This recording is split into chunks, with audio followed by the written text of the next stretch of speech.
It's a good team, no doubt about it. Here he is. He's got his wheel changed now. I think it was a back wheel in the end that they slotted in for him. Now it's up to the maillot jaune to catch up again. Now the fact that no teammates are with him means pretty much that this was a routine change. He's not in any difficulty.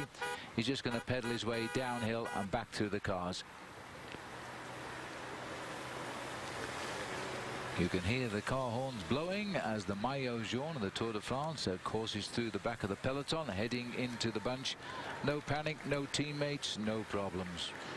I think the way the team have acted this afternoon, Phil, they're not really concerned about Fabian Cancellara holding on to the overall lead this afternoon.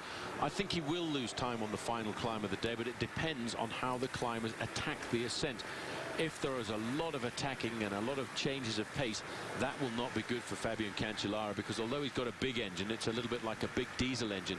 He can get it up to high speed and keep it at that one rhythm for a very long time. But climbers like Alberto Contador, they like to go uphill by accelerating and slowing down, accelerating and slowing down, and that actually assassinates a rider like Fabian Cancellara. Dizzy old Chase, isn't it? Our camera keeping up with him here on these narrow roads. He carves his way through.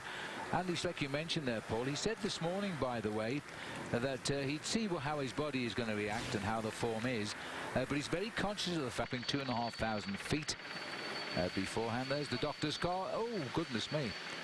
Well, you can't blame the doctor's car. He's got nowhere else to go. Well, no, but bear in mind, Cancellara is a superb bike handler. And of the 180 that started a week ago from Monaco. He's not back yet, but oh, goodness me. See you in a minute. Just moving up there, Cancellara doesn't seem ruffled at all by that little bit of a chase that he's had to put on.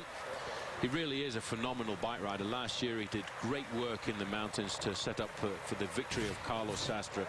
The Monday morning after the Tour finished, he jumped on a plane and flew to Beijing, and he wanted to get used to the time change. He reckoned it took 1 day for every hour of the time difference to get himself onto Chinese time. And of course he wanted to get used to the weather and climatic conditions there, and he probably made the best investment of anybody else, because he absolutely walked away with the gold medal in the team time, in the individual time trial.